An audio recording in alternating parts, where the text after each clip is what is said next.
With a name like Chief of War, I don't need to hear much more to check out your show. Throw in the promise of brutal action and the largely unexplored setting of historical Hawaii, and I'm definitely going to give it a watch. So check out Chief of War I did. And aside from the sheer volume of Jason Mamoa's ass that the show explores, and a few other nitpicks, I thought Chief of War was a solid new show. While his ass is not what I'm looking for, though that may be a selling point for some, seeing Jason Mamoa finally return to playing a man was a breath of fresh air. The last few projects I saw him in, he was lacking a fair bit of that masculinity that earned him his break into Hollywood.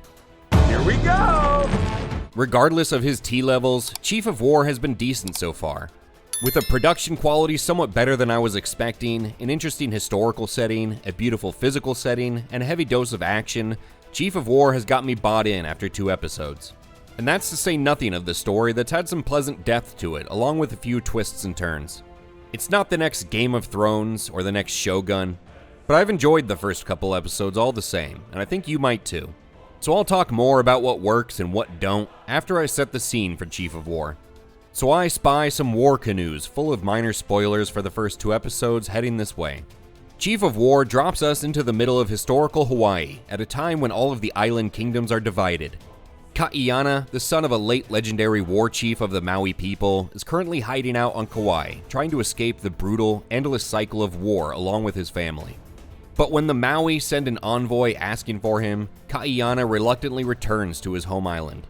Here, the king of Maui speaks of omens and prophecy, seeking to bring Kaiana back as a war chief to conquer Oahu, as Oahu's young king has had his thoughts poisoned by a corrupted priest. And the young king now prepares for war with Maui. After seeing what the warriors of Oahu had done in desecrating his father's bones, Kaiana agrees to come back into the fold.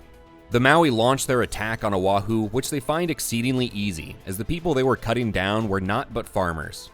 Unbeknownst to Kaiana beforehand, the Maui king had used him to enact his bloody power play, taking Oahu and killing its young king who never wanted for war. Kaiana then tries to flee with his family, and the king of Maui brands him a traitor and demands that he be captured and returned. While Kaiana's family is able to make it off the island, taken in by the people of the Kingdom of Hawaii, Kaiana himself is hunted like a dog and leaps from a cliff in an attempt to flee. When he wakes up, it's in the hold of an English ship that had been visiting the island, now bound for waters far away from his home and full of sailors of a foreign land speaking a foreign tongue. I was worried that we were off to a rough start when the opening scene of this series saw Momoa's character lassoing a tiger shark underwater and riding it like a torpedo. Luckily, things only got better from there. So far, the story, in broad strokes, has been pretty good. It's got action, betrayal, revenge, political power plays, warring kingdoms, and characters struggling with their sense of duty. And ass. But really, well, I just said but. But, with 1 T, really, comma, the story's not bad so far. One choice that I really liked was to have Kaiana end up with the pale skins at the end of the 2nd episode. It adds this whole other dimension to the story, forcing this character to not only face unknown challenges in a new land amidst a brand new culture that's foreign to him, but it also pulls him away from his pursuit of vengeance and his ability to protect his family for a time. It allows Kaiana's rage, fears, and other emotions to fester, and it allows the situation back home to develop and worsen in his absence, making the circumstances all the more dire when he returns. And as a small aside, I'm glad that, so far, they haven't turned the inclusion of the pale skins into an excuse to harp on the ills of colonialism. They could explore that idea to their heart's content if they wanted, but people aren't interested in it. Now, I don't love the prominence that the idea of prophecy has on a story that's otherwise more squarely in the historical fiction based on a true tale category, especially when they're interrupting the show mid-battle to have a vision sequence. But the idea that Kaiana is part of some prophecy is a major driver of this early part of the plot as it helps pull him into the Maui King's plans. And while I can appreciate the importance that prophecy may have held to these people at that time, I think the show would have been fine without it, or at least benefited from downplaying the mystical elements of it some. Omens and portents can manifest in mundane manners and means. They need not be limited to vision sequences featuring creepy priestesses with glaucoma. Some of the action sequences have a tenuous grip on reality, but it's not a massive problem in the grand scheme of things. And there's a sufficient level of brutality to the action thus far. Thanks in no small part to the historically realistic Hawaiian weapons the characters are shearing each other apart with. You gotta give the Hawaiians credit. People make do with the tools they have at their disposal, and lining their weapons with tiger shark teeth designed to slice and eviscerate everything they come in contact with was an inspired choice. But there's a noticeable lack of blood in some of the action scenes where there should be a lot more, like they made a conscious choice to tone that down. The action in the first 2 episodes has been one of Chief of War's strong points though. And the show has a decent production quality. I can't exactly say why I just assumed the show wouldn't look as good as it does, but it's actually alright. Although some of the CGI backdrops let the show down from time to time. Before we meet the Paleskins, every word in the show is in Hawaiian. And fuck if I know if it's accurate or not, but they at least made the attempt, and I'm all for that.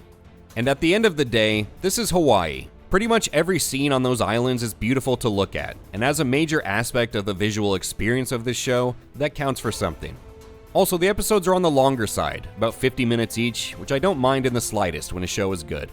Momoa's not the greatest acting talent of our generation, but the script isn't asking too much of him, and what it is asking is right up his alley. And Tamora Morrison has been great so far as the brutal, power-hungry king of Maui, as his sheer existence continues to bring further shame down upon Disney for mishandling him as Boba Fett and not using him more. I will say that one, perhaps unintended side effect of this action-heavy, hot-blooded story about warriors is that it's nice to see Jason Mamoa with some testosterone flowing again. It looks like he gave up on whatever transition he was in the middle of when we last saw him in Fast X and Minecraft. One probably unnecessary downside to this seems to be the sheer amount of his ass that we see. You see his ass so much in the first 2 episodes that I had to double check and make sure this wasn't called Cheeks of War, and that I had clicked on the right video. I guess I'll just chalk it up to historical realism in the costume design for now though. Yeah, realism. But, all in all, Chief of War has had a decent start, and I'll definitely be checking out the rest of the season. And, so far, reviews have been positive for Chief of War. As of this recording, it's sitting at an 82% from viewers on Rotten Tomatoes and a 7.5 on Metacritic. As for me, I'm giving Chief of War a recommendation based on what I've seen so far and saying it might be worth your time, if what I've described up to this point tickles your fancy. Now, keep in mind that we're only 3 episodes in and a third of the way through the season. So, if it somehow all turns to shit from this point forward, I don't want any of the blame for that, okay? That's why you've heard me say "so far" so many times in this video. So far, the location is beautiful, the action is brutal, and Jason Mamoa is bootyful. The story has more depth than I expected, and if they can keep it up, and just get some kind of loincloth on Mamoa, Chief of War might end up being a pleasant surprise. Did you check out Cheeks of War? Did you think it was nice to see Jason Mamoa returning to form in a way? Let me know in the comments below. And remember to like the video if you enjoyed it, and subscribe to Hatewatchers for reviews of other current shows and movies. Thank you for turning both cheeks the other way with me today, and I'll catch you on the next one.